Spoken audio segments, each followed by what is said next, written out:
This is the Schmo with the former WEC Featherweight champion, the UFC Hall of Famer, the California Kid, the 45-year-old non-retired skateboarder, Urijah Faber, in the flesh, here in San Francisco. We're here for the Celebrity Pickleball Bash. How we doing?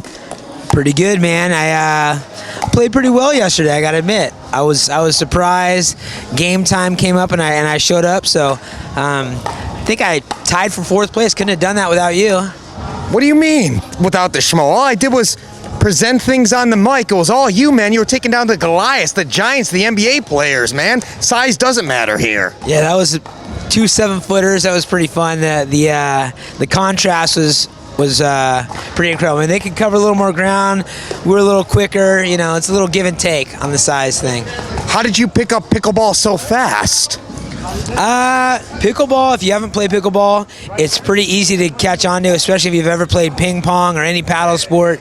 It's a little bit slower. It's it's a game of the future. Joseph Benavidez, he's pretty much a pro.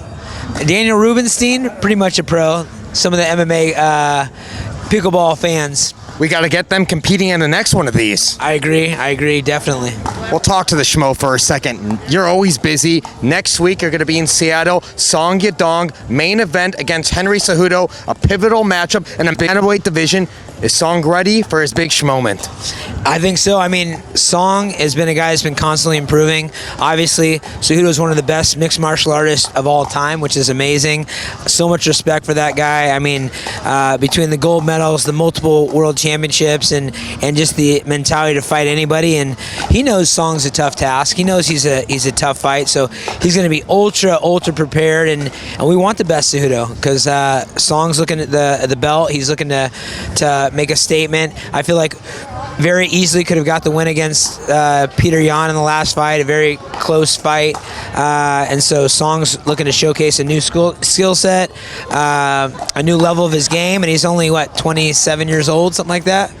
Yes, he's a young guy. What are the implications, though, on the line for this fight? The winner advances to what? What are we looking at here, Urijah?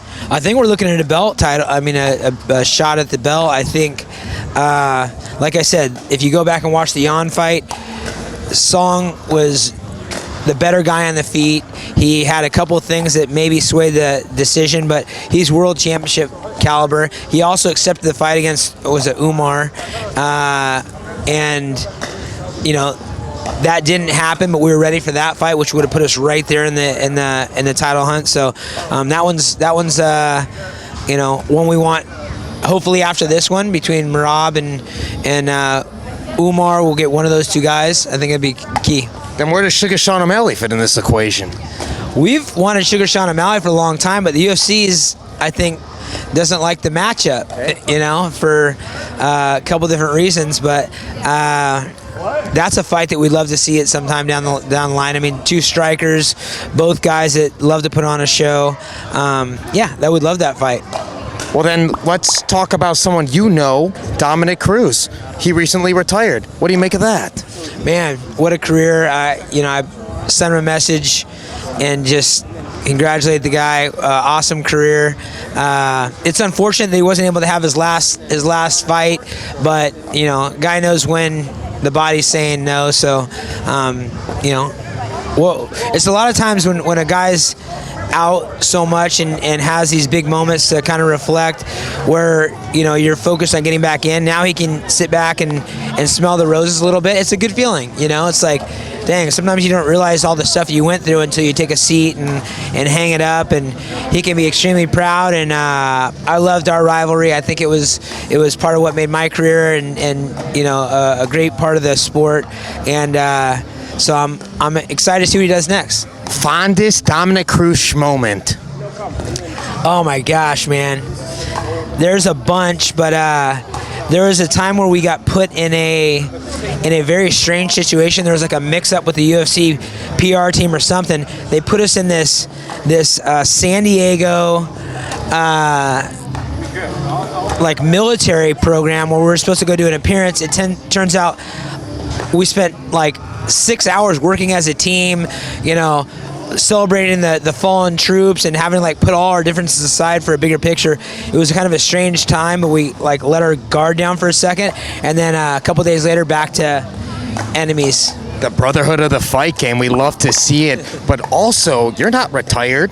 GFL, you're signed. Are you going to be fighting again in mixed martial arts, Urijah? Yeah, I like to test myself around my birthday. You know, I've done that throughout the years. April, I hopefully get in there right before my birthday in May. You know, the risk versus reward, I've done a couple competitions this last 2 years, all grappling based, and I felt great. Went against 2 world champions and had victories, and you know, I figured, hey, might as well. The UFC contract expired months prior. I had kept myself in the pool just to see if they wanted to offer me something fun. There was talks of maybe a Cub Swanson fight, but that never came to fruition. And I said, you know what? This sounds like fun. I'll do one more. So you got GFL, and we got a matchup. We got a date potentially. I'm not exactly sure on the matchup and the date, but there's been some tentative things floated out there, and I don't want to speak on the details yet. If you're a betting man, would we bet that we see you dancing inside the cage again? I think so. Yeah, I'm getting in shape. Pickleball, jiu-jitsu, now doing a little sparring. Getting in with a guy like Yadong on a sparring day is a little scary, so I threw myself back in the fire. There it is. The Schmo was there the last time you competed grappling over there in Abu Dhabi. You're always staying in shape. We're here for pickleball, Celebrity Pickleball Bash. Final message for all the California kid fans out there worldwide. Guys, I appreciate the support. Check out Celebrity Pickleball Bash. We've got a bunch of fun stuff happening in the future, and then looking forward to being back in the cage for at least one more. It's an honor on the mic, calling you with the cage, calling you also with the pickleball. He's the pro, I'm the Schmo, here in San Francisco. We're out.